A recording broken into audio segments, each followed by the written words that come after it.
জাতীয় বিশ্ববিদ্যালয়ের অধীনস্থ বাংলা বিভাগের ছাত্রছাত্রীবৃন্দ, আশা করি সকলে ভালো আছেন, সুস্থ আছেন। আজকের ক্লাসে আপনাদের স্বাগত জানাচ্ছি। গত ক্লাসে আমরা বন্দি শিবির থেকে কাব্যগ্রন্থের গুরুত্বপূর্ণ কবিতাগুলোর মূলভাব জেনেছিলাম।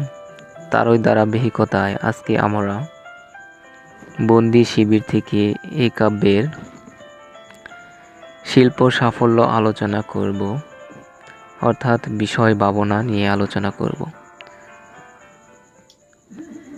বন্দি শিবির থেকে এই কাব্যের যে শিল্প কুশলতা রয়েছে সে বিষয়ে আলোচনা করব।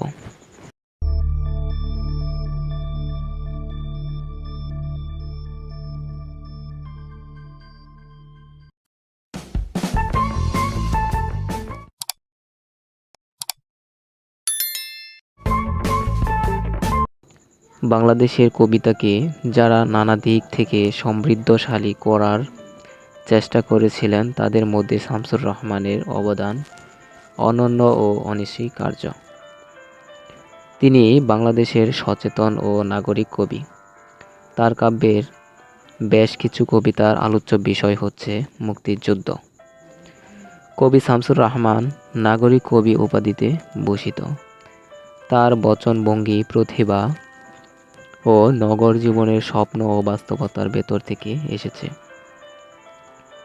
পুরানো ঢাকার স্মৃতি, ছবি, কিংবদন্তি শামসুর রহমানের কবিতায় ধ্বনিত হয়েছে। নগরের ধ্বনিতে তিনি ধরতে চেষ্টা করেন সুনির্বাচিত শব্দাবলীতে, আর এসব শব্দ উঠে এসেছে কেবল সমাজ পরিবেশ থেকেই।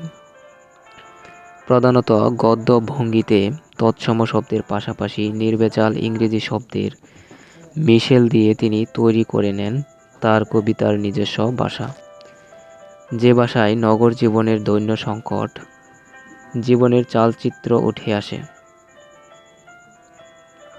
তাই তিনি নাগরিক কবি বলে খ্যাত। তার প্রথম দুটি কাব্যগ্রন্থ রৌদ্রকরটিতে এবং বিধ্বস্ত নীলিমা কাব্যের মূল আলোচ্য বিষয় হচ্ছে জীবনবোধের কথা। দ্বিতীয়ত নিরালোকে দিব্যরথ এই কাব্যই হচ্ছে শামসুর রহমানের কবি চৈতন্যের বৈশিষ্ট্যপূর্ণ কাব্যগ্রন্থ।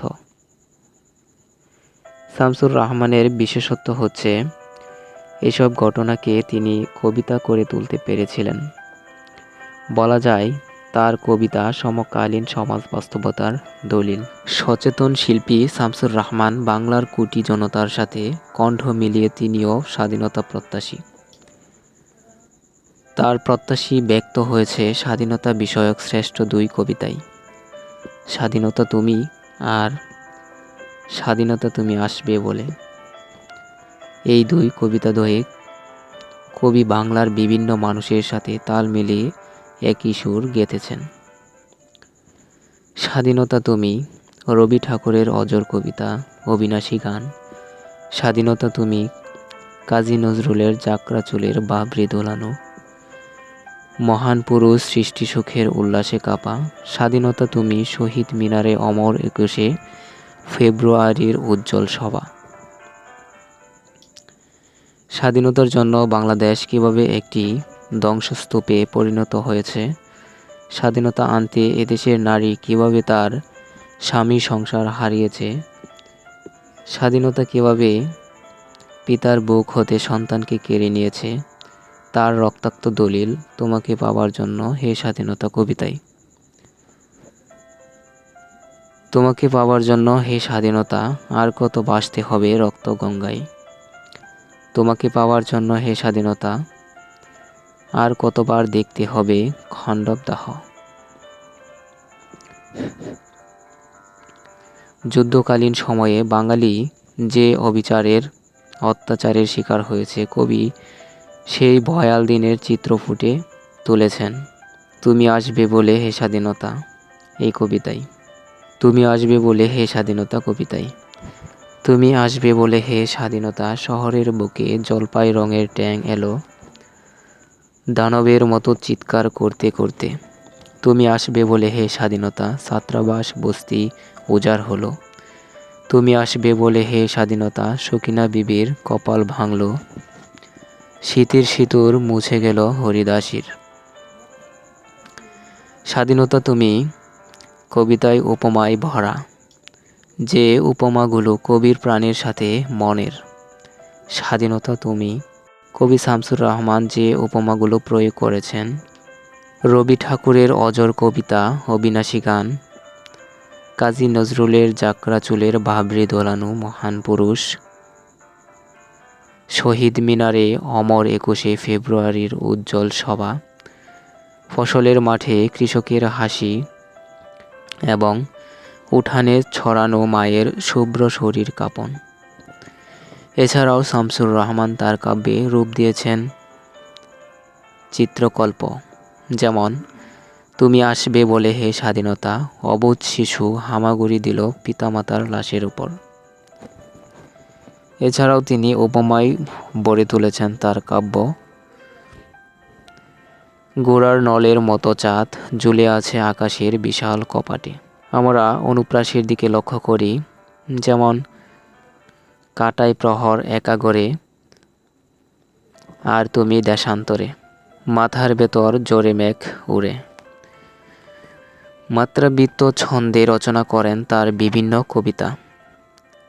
তা একই সাথে সমকালীন বাস্তবতাকে যেমন ধারণ করে আছে, তেমনি সার্থক চিত্রকল্পের ব্যবহারও লক্ষণীয়।